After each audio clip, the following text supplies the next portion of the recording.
फुटबॉलचा जादूगार आणि अर्जेंटिनेचा स्टार फुटबॉलपटू लिओनेल मेस्सी आज मुंबईमध्ये आहे आणि खरं तर फुटबॉल प्रेमींची जी उत्सुकता आहे ती शिगेला पोहोचलेली आहे। अनेक फुटबॉल प्रेमी आज वानखेडेमध्ये मेस्सीला पाहण्यासाठी मोठी गर्दी केलेली आहे। उत्साहाचं वातावरण सुद्धा आहे। सध्या आपण बघू शकते की मेस्सीचे हे प्रेमी सध्या आपल्या सोबत आहेत। त्यांच्या हातामध्ये हे मेस्सीचं एक बॅनर आहे। या बॅनरवरती खरं तर असं लिहिलं आहे की माझी पत्नी आहे ती 9 महिन्याची गरोदर आहे, मात्र तिने सांगितलं आहे की मेस्सीची जी साईन आहे ते घेऊन या। खरं तर हे फुटबॉल प्रेमी आपल्या सोबत आहेत। नक्की त्यांच्या काय भावना आहेत ते आपण त्यांच्याकडून जाणून घेऊयात। खरं तर काय मनात भावना आहेत? मेस्सी आज भारताच्या दौऱ्यावरती आहे, विशेष म्हणजे आज मुंबईच्या वानखेडे स्टेडियमवरती येतोय। या मुंबईने अनेक दिग्गज बघितले आहेत, आणखी फुटबॉलमधला दिग्गज मुंबईमध्ये येतोय। काय मनात भावना आहेत? सगळ्यात पहिले मेस्सी इंडियामध्ये येतोय आणि त्यात तू मुंबईमध्ये येतोय, आपल्यासाठी गर्वाचा क्षण आहे। आणि माझ्यासाठी बेसिकली मी माझा लहान ब्रदरबरोबर आलो आहे याच्यात।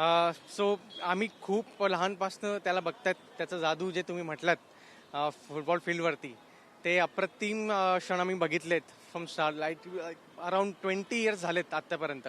आणि दॅट इज द रिझन माझी वाईफने मला सांगितलं की तुझ्यासाठी पण हे इम्पॉर्टंट आहे इक्वली। आणि आमचा ड्यू थोडा आता आहे एक आठवडाभर, तरी मी हे प्रयत्न करतोय की जर आम्ही इथे आलात मेस्सीने काही ॲटलिस्ट ऑटोग्राफ तरी दिला आम्हाला बघून, काहीतरी आमची भावना बघून, because we are very emotional fans of Messi.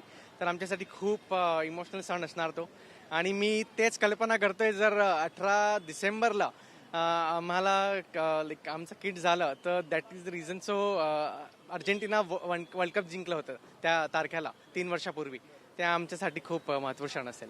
तर मेस्सी बद्दलचं हे तुमचं प्रेम आहे ते तुमच्या शब्दातून तुम्ही व्यक्त करतायत, मात्र आज या वानखेडे स्टेडियमवर त्याला भेटण्यासाठी किती दिवसापासून तुम्ही तिकीट काढलं? काय तिकिटाचे दर आहेत? काय कशी सध्याची ती मनातली भावना आहे त्याला बघण्याची आता? जे ऑर्गनायझर्स होते ज्यांनी यांना अरेंज केलेलं आहे ही व्हिजिट सत्यदेव दत्ता, मी त्यांना खूप टाईमपासनं फॉलो करतोय आणि मला माहिती होतं बिकॉज त्यांनी खूप लाईक पेले, मॅराडोना, नंतर एमी मार्टिनेस आणि एमी मार्टिनेस की क्षण होता त्याला सांगितलं होतं की आम्हाला मेस्सीला इंडियाला घेऊन यायचं आहे। तो घेऊन आला आणि तेच इम्पॉर्टंट क्षण आहे आपल्याकडसाठी की आपण त्याला बघू शकतो आज। आज या बॅनरवरती काय लिहिले तुम्ही आमच्या प्रेक्षकांना जरा सांगाल काय लिहिले? बेसिकली तुम्ही बघू शकतात की माय वाईफ इज 9 months प्रेग्नेंट आणि त्यांनी तरी पण मला इथे पाठवलेला आणि त्यांना सांगितलंय की जर तू मेस्सीला भेटून आला किंवा त्यांना ऑटोग्राफ तरी घेतलं ते आपल्यासाठी खूप असणार। आणि 18 डिसेंबरला आम्ही बघतोय की जर आमचा बेबी आला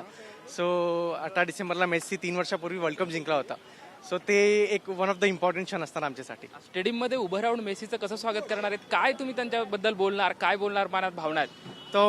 आमच्यासोबत तुम्ही बघू शकतात खूप संख्यामध्ये लोक आलेत आणि एक चॅन्ट ते खूप इम्पॉर्टंट असणार ते आहे मेस्सी मेस्सी, बिकॉज कुठेही मॅच असू द्या जगभरात हे चॅन्ट असायला पाहिजे आणि ते असतंच from all the people across the world. आपण बघू शकतोय खरं तर मेस्सीच्या किकची ही जादू आहे, त्याचे जगभरात लाखो नाही तर करोडो असे फॅन आहे। सध्या आपण बघू शकतो की मुंबईच्या वानखेडे स्टेडियम बाहेर सुद्धा हा एक मेस्सीचा प्रेमी आहे ज्याने हातामध्ये एक बॅनर घेतला आहे की आपल्या 9 महिन्याची जी गरोदर पत्नी आहे तिच्यासाठी खरं तर मला मेस्सीची जी साईन आहे ती माझ्या मुलासाठी घेऊन यायची अशा आशयाचं खरं तर हे बॅनर हातामध्ये घेऊन आहे मुंबईच्या वानखेडे स्टेडियम बाहेर हे सर्व। याच्यासोबत खरं तर आपण बघू शकतो की हजारो जे मेस्सी प्रेमी आहेत ते या ठिकाणी पोहोचलेले आहेत आणि एक उत्सुकता जी आहे ती सिगेला पोहोचले सध्या आपल्याला पाहायला मिळते। कॅमेरामॅन निशाद सोबत लक्ष्मण जाधव, TVNine मराठी, मुंबई।